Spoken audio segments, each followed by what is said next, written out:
Assalamualaikum warahmatullahi wabarakatuh. Saya Wardatul Imaniyah dari kelas A1 2019 dengan NIM 13519100001. Di sini saya akan menjelaskan mengenai materi dari pertemuan 1 sampai pertemuan 3 tentang bakteri yang diampu oleh Bapak Prasetyo Handrianto, SSI, MSI. Bakteriologi sendiri memiliki pengertian sebagai ilmu yang mempelajari kehidupan dan klasifikasi bakteri. Selain itu juga mempelajari struktur anatomi sel bakteri, cara kerja sel bakteri, interaksi antar sel bakteri, dan juga tanggapan bakteri terhadap perubahan pada lingkungannya. Berikut ini adalah gambar dari struktur bakteri. Yang pertama adalah dinding sel. Di sini tersusun atas mukopolisakarida dan peptidoglikan. Kedua adalah kapsul, fungsinya sebagai pertahanan diri dari antitoksin yang dihasilkan oleh sel inang. Membran sel berfungsi untuk mengatur keluar masuknya zat ke dalam sel. Sitoplasma sebagai tempat berlangsungnya reaksi metabolik. Dan nukleoid atau DNA untuk mengontrol sintesis protein dan pembawaan sifat. Dan flagella di sini bentuknya seperti cambuk besar, digunakan sebagai alat gerak pada bakteri. Flagella ini melekat pada membran luar di dinding sel. Ribosom tersusun atas protein dan RNA sebagai tempat sintesis protein. Sedangkan mesosom sebagai tempat pemisahan dua molekul DNA. Selain itu juga berperan dalam pembentukan dinding sel baru antara dua sel anakan.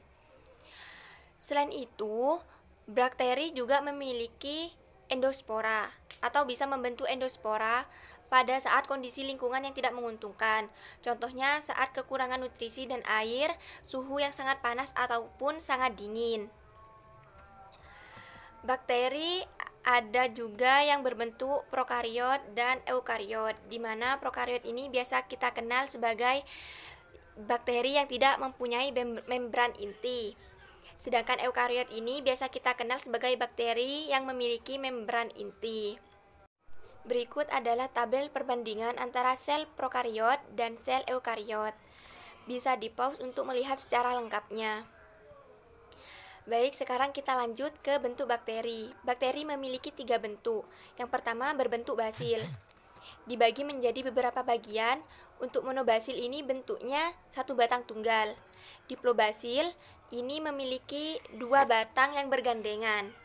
Dan streptobasil ini bentuknya bergandengan memanjang seperti rantai. Yang kedua adalah bentuk kokus atau bulat, dibagi menjadi 6 jenis. Yang pertama adalah monokokus atau bola tunggal. Kedua diplococcus, yaitu bakteri membentuk 2 bergandengan. Ketiga adalah streptococcus, bakteri berbentuk bola yang berkelompok memanjang seperti rantai. Keempat adalah staphylococcus, di mana bakteri ini berkoloni membentuk seperti buah anggur. Kelima adalah sarkina, bakteri ini bergandengan sebanyak 8 membentuk seperti kubus.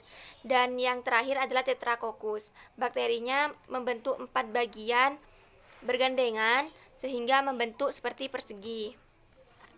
Dan yang terakhir adalah bentuk spirilia, dibagi menjadi 3, yaitu pertama spiral.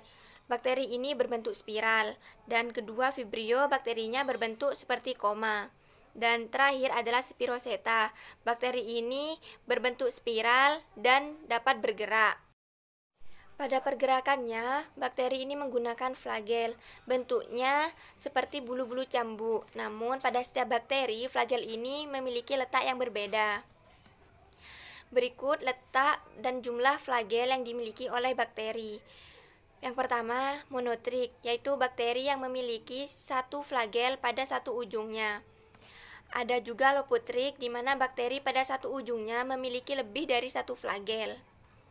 Amfitrik, bakteri memiliki flagel pada kedua ujungnya yang berjumlah 1 flagel. Dan peritrik, di mana bakteri memiliki flagel pada seluruh permukaan tubuhnya. Selanjutnya, mekanisme bakteri dalam menimbulkan penyakit dibagi menjadi 2, yaitu invansi dan toksigenitas. Invansi ini di mana bakteri memiliki kemampuan untuk menyerang dan menyebar. Sedangkan toksigenitas ini bakteri mampu membentuk toksin. dan juga dibagi menjadi dua, yaitu eksotoksin dan endotoksin.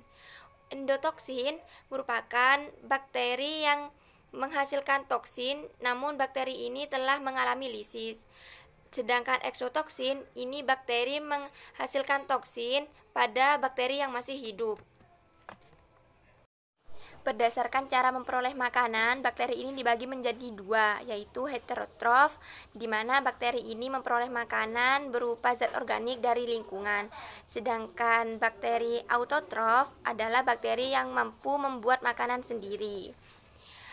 Bakteri heterotrof dibagi menjadi dua, yaitu bersifat saprofit, di mana bakteri ini mendapatkan zat organik dari sampah ataupun dari sisa makanan.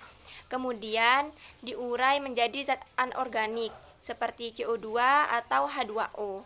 Sedangkan bakteri yang bersifat parasit ini biasanya merugikan manusia karena menyebabkan patogen.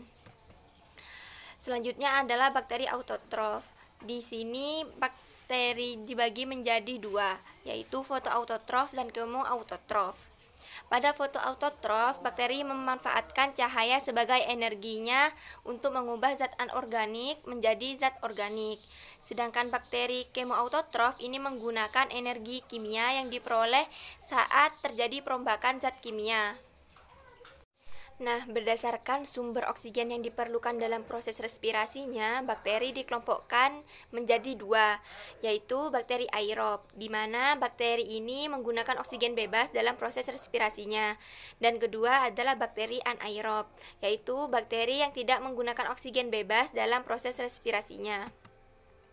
Selanjutnya, berdasarkan kebutuhan terhadap oksigen, bakteri dibagi menjadi tiga. Pertama adalah bakteri aerob obligat. Artinya di sini adalah bakteri hanya dapat hidup dalam suasana yang mengandung oksigen. Kedua adalah bakteri anaerob obligat.